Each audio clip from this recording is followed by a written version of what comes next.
Gimana? Ada yang bisa jawab gak pertanyaan tadi? Disimpan dulu ya jawabannya. Sekarang kita bahas terlebih dahulu. Kita bahas makna dari hak asasi manusia menurut Undang-Undang Nomor 39 Tahun 1999 dan John Matterson.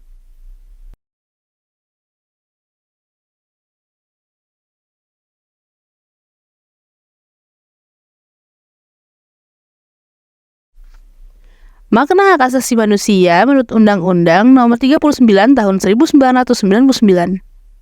Dalam undang-undang tersebut, hak asasi manusia berarti seperangkat hak yang melekat pada hakikat dan keberadaan manusia sebagai makhluk Tuhan Yang Maha Esa. Hak tersebut merupakan anugerahnya yang wajib dihormati, dijunjung tinggi, dan dilindungi oleh negara, hukum, pemerintah, dan setiap orang demi kehormatan serta perlindungan hakikat dan martabat manusia.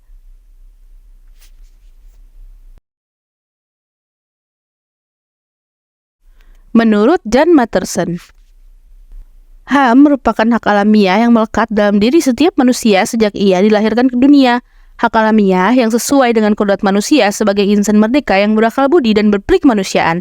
Tidak ada seorang pun yang diperkenankan untuk merampas hak tersebut dari tangan pemiliknya.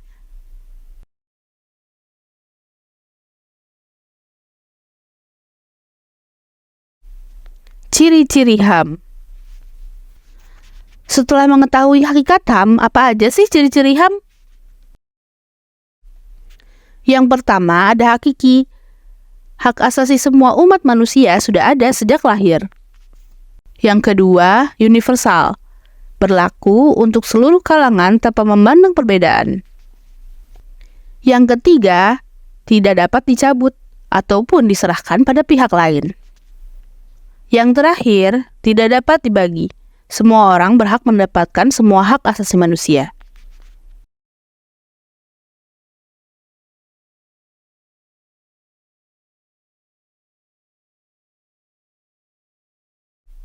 Ada hak, ada juga kewajiban. Apa sih makna kewajiban? Kewajiban asasi manusia merupakan bentuk pembatasan atas hak asasi manusia. Tanpa kewajiban, hak asasi manusia dapat menjadi sumber munculnya sifat egois individu. Antara hak dan kewajiban memiliki hubungan sebab akibat. Hak akan didapat setelah memenuhi kewajiban. Hak dan kewajiban asasi juga tidak dapat dipisahkan. Namun yang sering terjadi di masyarakat, pelaksanaan hak dan kewajiban ini tidak seimbang.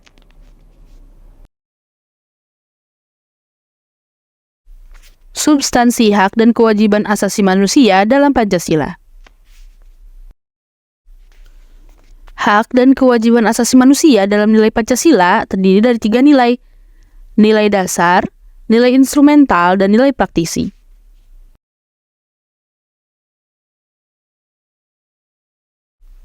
Nilai HAM dalam sila pertama, ketuhanan yang Maha Esa.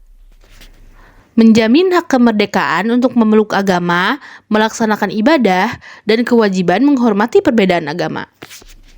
Poin praksisnya: 1.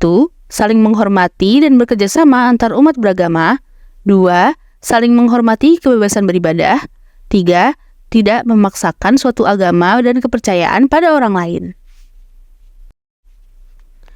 Nilai HAM dalam sila kedua, kemanusiaan yang adil dan beradab.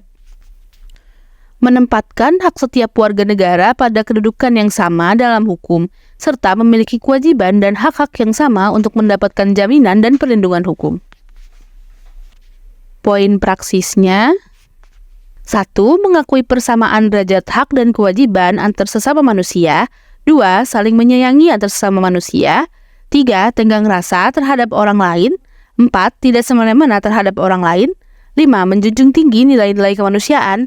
Dan 6. Membela kebenaran dan keadilan. Nilai HAM dalam sila ketiga Persatuan Indonesia. Mencerminkan adanya unsur pemersatu di antara warga negara dengan semangat gotong royong, saling membantu, saling menghormati, rela berkorban, serta menempatkan kepentingan bangsa dan negara di atas kepentingan pribadi dan atau golongan. Ada 5 poin praksis. Yang pertama, menempatkan persatuan, kesatuan, kepentingan, serta keselamatan bangsa dan negara di atas kepentingan pribadi. Yang kedua, rela berkorban untuk kepentingan bangsa dan negara. Ketiga, cinta tanah air dan bangsa. Keempat, bangga sebagai bangsa dan bertanah air Indonesia. 5. Memajukan pergaulan demi persatuan dan kesatuan bangsa yang berbhinneka tunggal ika. Nilai HAM dalam sila keempat, kerakyatan yang dipimpin oleh hikmah, kebijaksanaan dalam permusyawaratan perwakilan. Ditunjukkan dalam kehidupan pemerintahan, bernegara, dan bermasyarakat yang demokratis, menghargai hak setiap warga negara untuk bermusyawarah tanpa tekanan, paksaan, ataupun intervensi. Ada 4 poin praksis.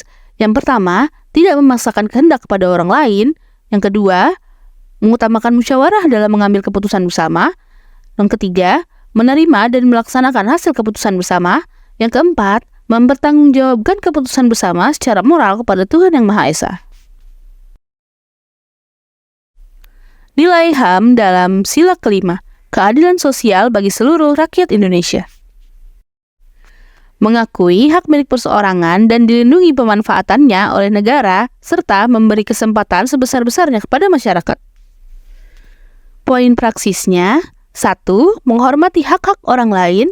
2. Menjaga keseimbangan antara hak dan kewajiban. 3. Suka membantu orang lain. 4.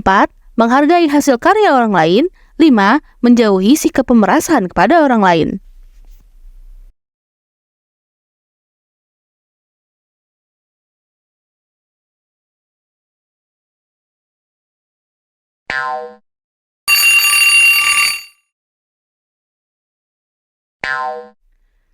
Hak asasi manusia berlaku pada semua orang tanpa memandang status, gender, suku bangsa, atau perbedaan lainnya.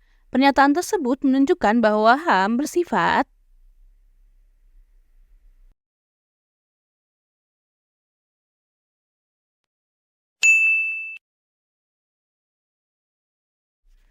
Kita pernah mendengar berita tentang seorang yang ditolak berobat di sebuah pusat kesehatan karena orang tersebut tidak mampu membayar biayanya.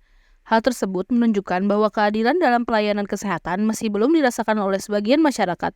Ilustrasi tersebut merupakan pelanggaran HAM dan sangat bertentangan dengan nilai praksis Pancasila, terutama sila ke